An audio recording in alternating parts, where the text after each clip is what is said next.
9월 1일 법률방송 러투데이 시작하겠습니다. 첫 소식입니다. 주식 대박 논란으로 내부자 거래 의혹까지 제기된 이유정 헌법재판관 후보자가 오늘 자진 사퇴 의사를 밝혔습니다. 사퇴의 변을 요약하면 그 어떤 불법적인 일도 저지르지 않았지만 본인 문제가 문재인 대통령이나 헌법재판소의 부담으로 작용할까 봐 스스로 그만둔다입니다. 먼저 장한지 기자입니다. 이유정 헌법재판관 후보자가 오늘 헌법재판소를 통해 입장문을 내고 사퇴했습니다. 지난 8일 문재인 대통령에 의해 후보자로 지명된 후 24일 만입니다. 이 후보자는 국회 인사청문 과정에서 지난 1년 6개월간 보유 주식 평가액이 2억 9천만 원에서 15억 원으로 12억 원 넘게 증가한 것으로 나타나 논란이 일었습니다. 특히 미공개 정보를 이용한 내부자 거래를 통해 불법 시세 차익을 거둔 것 아니냐는 의혹까지 나왔습니다. 이 후보자가 5억 3천만 원의 시세 차익을 거둔 내추럴 엔도텍 종목의 경우 2013년 이 후보자가 비상장 주식을 매입한 지 수개월 후 바로 상장됐으며 상장 후에는 무상증자로 2만 4천 주를 받은 사실이 드러나 내부 정보에 의한 주식 거래 의혹이 제기됐습니다. 내추럴 엔도텍은 이른바 가짜 백수호 파동 관련 업체로 이 후보자가 소속된 법무법인이 사건을 수임한 것으로 밝혀져 의혹은 더욱 증폭됐습니다. 야당은 어제 금융감독원에 이 후보자의 주식 거래를 조사해달라는 진정서를 접수하겠다는 계획을 밝혔고 금감원도 그렇다면 조사하겠다고 나섰습니다. 오늘 오전 바른정당 오신환 의원은 금감원의 상급기관이자 더 강력한 조사 권한을 가진 금융위원회에 진정서를 제출했고 이유정 후보자는 그 직후 헌재를 통해 사퇴 의사를 전했습니다. 이 후보자는 헌법재판관 후보자직을 사퇴하며라는 입장문을 통해 제가 미공개 정보를 이용해 불법적인 주식 거래를 했다는 의혹들은 분명 사실과 다르다며 의혹을 부인했습니다. 이 후보자는 어제도 기자회견을 자청해 제기된 의혹에 대해 조목조목 해명했지만 여론을 되돌리지 못했고 결국 하루 만에 자진 사퇴하게 된 겁니다. 자진 사퇴의 이유에 대해 이 후보자는 저의 문제가 임명권자와 헌법재판소에 부담으로 작용하는 것은 제가 원하는 바가 아니다. 제가 생각하는 헌법재판관으로서 역할도 아니라고 판단했다고 밝혔습니다. 악화된 여론의 불똥이 임명권자인 대통령과 헌재로 튀는 걸 막기 위해 스스로 그만두는 것일 뿐 법적인 문제는 없다는 주장과 여론 재판에 대한 불만을 에둘러 표현한 겁니다.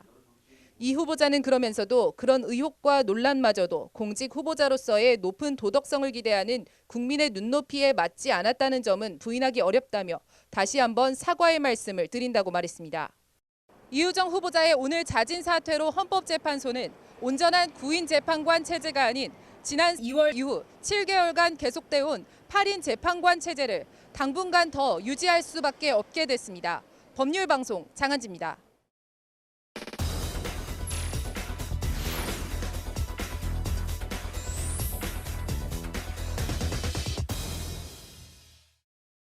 네, 이유정 헌법재판관 후보자 자진 사퇴와 뒤숭숭한 헌법재판소 이슈플러스 김효정 기자 나와 있습니다.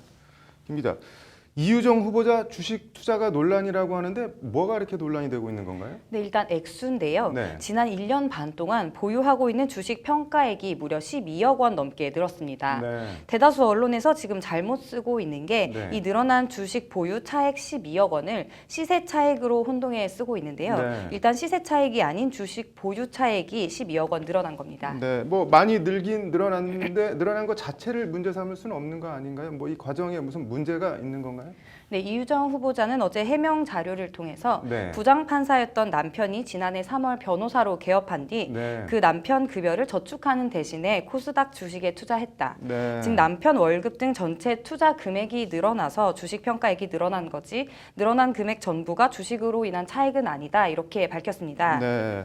뭐 부장판사 출신 변호사 월급이면 적지 않을 텐데 저 해명만 놓고 보면 어쨌든 좀 억울한 측면도 있을 것 같은데 뭐 투자 과정에 무슨 문제가 있다는 건가요? 네, 그 투자 기법이 문제가 됐는데요. 네. 가장 큰 논란이 됐던 건 내추럴 엔도텍이라는 업체의 주식입니다. 네. 이 후보자는 이 주식을 2013년 5월에 2억 2천만 원 어치를 사서 네. 2014년 1월과 8월 두 차례 매도하는 등 네. 5억 3천만 원 넘는 시세 차익을 거뒀습니다. 네. 액수도 액수지만 더 큰 논란은 이 후보자가 주식을 매입할 당시에는 비상장 상태였는데 네. 주식을 사고 5개월 뒤 코스닥 상장이 됐다는 겁니다. 네. 바로 이런 점 때문에 내부자 정보를 이용한 부당거래 아니냐 이런 의혹이 제기된 겁니다. 네, 뭐 의혹이 제기될 만한데 이 후보자는 이에 대해서 뭐라고 했던가요? 네, 또 이 업체는 지난 2015년 4월에 이른바 가짜 백수호 파동과 관련된 업체인데요. 네. 가짜 백수호 파동으로 이 업체 주식은 급락에 급락을 거듭했습니다. 네. 이때까지도 이 후보자는 이 업체 주식을 상당 보유하고 있다가 이른바 손절매를 했다고 합니다. 네. 그래서 내부 거래였다면 그 전에 팔았지 사태 이후에 팔았겠냐. 그러니 내부 거래가 아니다라는 게 이 후보자의 해명입니다. 네, 이 해명은 뭐 별로 설득력이 없어 보이는데 가짜 백수 파동이야 그 회사도 그런 일이 닥칠지 본인들도 몰랐을 텐데 그걸 몰랐다는 걸 근거로 뭐 내부 거래가 아니다. 이건 별로 뭐 논리적으로 설득력이 없어 보이는데 다른 뭐 의혹 제기된 거는 또 어떤 게 있나요? 네, 이유정 후보자의 주식 투자 실력이 하루 종일 주식 투자만 하는 전업 투자자나 네. 이른바 주식 고수보다 훨씬 낫다는 건데요. 네. 일례로 DSK라는 업체의 주식은 네. 한 주당 8,800원에 사서 3만 원이 넘을 때 팔아서 네. 8개월 만에 3억 2천만 원의 수익을 올리기도 했습니다. 네, 재주가 좋네요. 네, 또 한 주에 7,000원에 사들인 또 다른 주식은 5개월 뒤에 주가가 2배로 뛰었다고 합니다. 네. 물론 일부 손해를 본 주식도 있긴 하지만 이른바 단타 매매로 짭짤한 이득을 보는 등 웬만한 주식 전문가는 저리 가라 할 정도의 실력인데 이게 이 후보자의 실력이냐 아니면 뭔가 다른 이유가 있는 것 아니냐 이런 의혹입니다. 네, 뭐 이 후보자는 어제도 입장문 발표를 통해서 그리고 오늘도 사퇴변을 발표하면서 거듭 의혹을 부인했죠. 네, 이 후보자는 그 어떤 불법적인 행위도 하지 않았다고 해명했는데요. 네. 이 후보자가 발표한 입장문이 또 악화된 여론에 기름을 붓기도 했습니다. 네. 이 후보자는 입장문에서 공직 후보자로서 저의 재산 형성 과정에 여러 논란이 있는 점, 그런 논란들이 국민들이 가지고 계시는 눈높이에 맞지 않는다는 점을 알게 되었다. 이렇게 말했는데요. 네. 알게 되었다, 즉 그 전까지는 몰랐다는 뉘앙스입니다. 네. 평범한 시민들 입장에서 주식 투자로 몇 개월에 몇 억씩 버는 걸 당연한 거라고 생각한 거냐, 뭐 이런 식으로 여론을 더 들끓게 자초한 측면이 없지 않아 있습니다. 네. 또 주식 거래 문제에 앞서 이 후보자는 청문회에서 정치적 편향성 문제가 제기되기도 했는데요. 네. 특정 정당을 지지한 전력에 대해서 이 후보자는 사회적 약자 편에 선 것이라고 답했는데 그럼 국민의 눈높이와 사회적 약자가 뭐가 다르냐 이런 지적들이 있었습니다. 네, 뭐 그런 지적이 나올 만하네요. 이 후보자 자진 사퇴로 헌재는 계속 당분간 8인 체제로 갈 수밖에 없겠네요. 네, 박한철 전 헌재 소장이 지난 1월 31일 임기 만료로 퇴임하면서 헌법재판소는 8인 체제로 운영이 되고 있습니다. 네. 이유정 후보자 사태로 8인 체제는 앞으로도 한동안 더 지속될 것으로 보이고요. 네. 여기다 김희수 헌재 소장 후보자 임명 동의안의 국회 처리마저 계속 지연되면서 헌재는 이래저래 답답한 상황에 놓여 있습니다. 네. 뭐 마지막으로 이유정 후보자 자진 사퇴 관련해서 헌재에서 뭐 입장 같은 게 나온 게 있나요? 네, 한마디로 입장이 없다가 입장인데요. 네.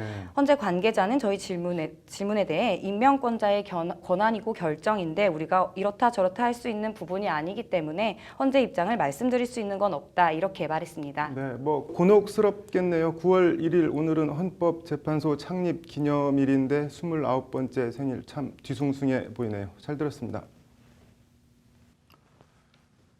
국가정보원이 이른바 댓글 부대 의혹이 있는 민간인 사이버 외곽 팀장 18명을 추가로 검찰에 수사 의뢰했습니다. 원세훈 전 국정원장이 지난달 30일 선거법과 국정원법을 모두 위반한 혐의로 징역 4년이 선고된 데 이어 국정원의 대선 개입 관련 검찰 수사가 한층 확대될 전망입니다. 검찰은 오늘 국정원에서 외곽 팀장 18명이 새롭게 발견됐다며 이들에 대한 수사를 의뢰했다고 밝혔습니다. 이들 18명은 민간인 외곽팀장 활동 중 교체된 것으로 확인된 인물들로 알려졌습니다. 검찰 관계자는 수사 의뢰 내용은 국정원 심리전단 직원들과 공모의 대가를 지급받으면서 인터넷과 트위터 등에서의 정치 관여 활동에 가담했다는 것이라며 종전 수사 의뢰된 것과 같다고 설명했습니다. 네, 관련 소식 하나 더 전해드리겠습니다. 박근혜 정부 청와대 이른바 문고리 3인방으로 불렸던 안봉근, 이재만 비서관과 윤전추 전 행정관 등 박 전 대통령의 측근들이 오늘 무더기로 법원에 출석했습니다. 국회 증언 및 감정에 관한 법률 위반 혐의인데 이들은 모두 순순히 혐의를 인정했습니다. 검찰은 박근혜 정부 청와대 제2부속실에서 발견된 9,000건 넘는 문건을 청와대에서 넘겨받아 수사에 들어갔습니다. 제2부속실은 안봉근 전 비서관이 담당하던 곳입니다. 이 소식은 정순영 기자가 전해드립니다. 한때 나르는 새도 떨어뜨린다 할 정도로 권세를 휘둘러 문고리 3인방이라 불렸던 안봉근 이재만 전 비서관은 직업을 묻는 재판부 인정 질문에 없습니다라고 짧게 답했습니다. 안 전 비서관 등은 지난해 12월 7일과 22일 두 차례 국회 국조특위 최순실 청문회 출석 통보에도 정당한 사유 없이 출석하지 않은 혐의를 받고 있습니다. 안 전 비서관 등은 공소 사실을 모두 인정한다고 혐의를 전부 시인했습니다. 같은 혐의로 재판에 넘겨진 헬스트레이너 출신 윤전추 전 행정관과 박 대통령 미용사였던 정매주 씨 측도 사실관계를 모두 인정했습니다. 박 전 대통령을 지근거리에서 보조했던 측근 4명이 최순실 청문회 국면 당시 박 전 대통령을 위해 증언을 거부했다는 점을 사실상 인정한 겁니다. 이들은 다만 불출석 동기와 경위 등을 감안해달라고 재판부에 요청했습니다. 박 전 대통령 최측근들의 재판이 열린 오늘 검찰은 박근혜 정부 청와대 제2부속비서관실에서 최근 발견된 9천여 건의 전자문서 파일을 청와대에서 넘겨받았습니다. 검찰 관계자는 현 청와대로부터 박근혜 정부 청와대 제2부속비서관실에서 사용하던 공유 폴더에서 발견된 파일을 제출받았다며 향후 국정농단 관련 사건 공판과 수사에 활용할 계획이라고 밝혔습니다.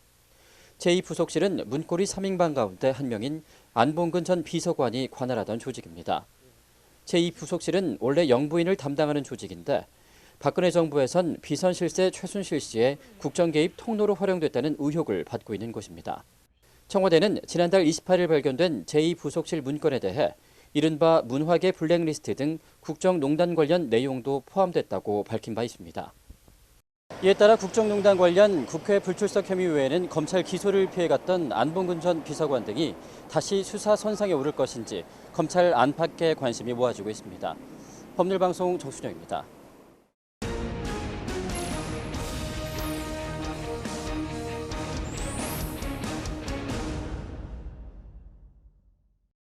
네, 9월 1일 오늘 생일을 맞은 또 다른 법조 기관이 있습니다. 대한법률구조공단인데요. 오늘 로인사이드, 오늘은 좀 생소해 보이기는 하는데 법률구조 청구권에 대해서 얘기해 보겠습니다. 석대성 기자 나와 있습니다.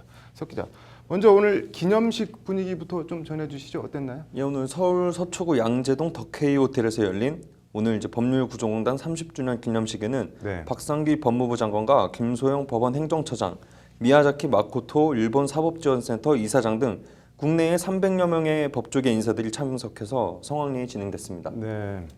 네, 그런데 정확히 법률구조공단이 뭐 하는 곳인가요? 예, 법률구조공단은 이제 경제적으로 어렵거나 법을 몰라서 법의 보호를 충분히 받지 못하는 그런 사람들의 권익을 옹호하자는 취지에서 마련이 됐습니다. 네. 법무부 산하 재단법인으로 1987년 9월 1일 설립됐고 오늘로 꼭 30주년을 맞았습니다. 네. 당시 91명의 인원으로 48개 사무소에서 업무를 시작했는데 네. 현재는 뭐 1천여 명이 넘는 직원과 전국에 131곳의 사무소를 두고 있습니다. 네. 지금까지 민사 184만 7천여 건, 형사 32만 3천여 건의 소송 구조를 도왔고요. 네. 2,585만 건이 넘는 법률 상담을 수행해 왔습니다. 네. 소송 구조라는 게 정확히 뭘 말하는 건가요? 이거 뭐 국선 변호인 이런 건가는 또 다른 건가요?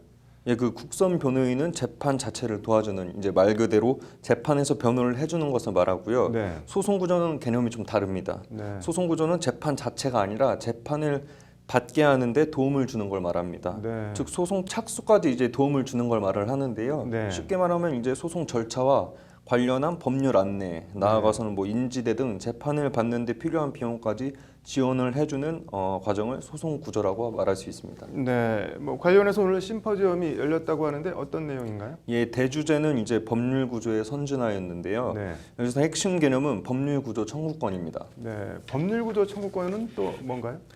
예, 먼저 이제 헌법 제27조 1항 재판 청구권 조항은 모든 국민은 재판받을 권리를 갖는다고 명시를 하고 있는데요. 네. 현실적으로 앞서 말씀드린 인지대 등 비용도 높고 일반 선임들에게는 이제 변호사 사무실 문턱이 너무 높다 보니까 네. 지레 이제 상담 자체를 포기하는 등 재판받을 권리를 실제적으로 이제 보장받지 못한다고 하는 게 사실입니다. 네. 법률구조 청구권은 이런 문제 의식에서 나온 건데요. 네. 구체적으로 뭘 어떻게 하자는 건가요? 그래서 예, 헌법 27조의 법률구조 청구권을 신설하자는 겁니다. 네. 오늘 기조 연설을 한 김대한 서울시립대 법학전문대학원 교수는 네. 경제적, 신체적, 시간적, 지역적 어려움 등으로 인하여 효과적인 권리 구조를 받을 수 없는 사람은 법률 구조를 청구할 권리를 가진다라는 내용을 헌법에 명시해야 한다고 이렇게 주장을 했습니다. 네. 지금 이제 법률구조공단 차원에서 이제 사업적이나 시혜적으로 하고 있는 소송 구조 활동을 헌법에 명문화해서 당연한 국민 기본권으로 확립해야 한다는 취지입니다. 네, 뭐 법은 멀고 주목은 가깝다는 말이 너무도 자연스럽게 통용이 되고 있는데 법률 구조라는 개념이 헌법상 권리가 될 수 있을지 관심 갖고 지켜봐야겠네요. 잘 들었습니다. 네, 이어서 법조계 소식 전해드리겠습니다. MBC 파업 사태와 관련해 서울 서부지검이 김장겸 MBC 사장에 대한 체포영장을 발부받았다고 밝혔습니다. 부당 노동행위로 고발된 김 사장이 노동청의 소환에 세 차례 응하지 않은 혐의인 것으로 전해졌습니다. 서울고법이 이재용 삼성전자 부회장 등 삼성 관계자 6명의 항소심을 형사 13부에 배당했습니다. 첫 재판은 이달 중 열릴 전망입니다. 한편 법무부는 공범 분리수용 원칙에 따라 이 부회장과 삼성 미래전략실 최지성 전 실장, 장충기 전 차장을 각각 다른 구치소로 이감했다고 밝혔습니다. 이해훈 바른정당 대표가 사업가로부터 수천만 원의 금품을 수수했다는 의혹의 파장이 커지고 있는 가운데 이 사업가는 검찰에 진정을 제기했습니다. 검찰은 내주 초 사건을 배당해 수사에 착수할 방침이라고 밝혔습니다. 여야가 오늘 김희수 헌법재판소장 임명 동의안을 4일 본회의에서 표결 처리하기로 합의했습니다. 지난 6월 8일 인사청문회 종료부터 88일, 인사청문 경과보고서 채택 시한인 6월 12일 기준으로 84일 만에 표결에 오르는 셈입니다. 9월 1일 법률방송 로투데이 마치겠습니다. 시청해주셔서 감사합니다.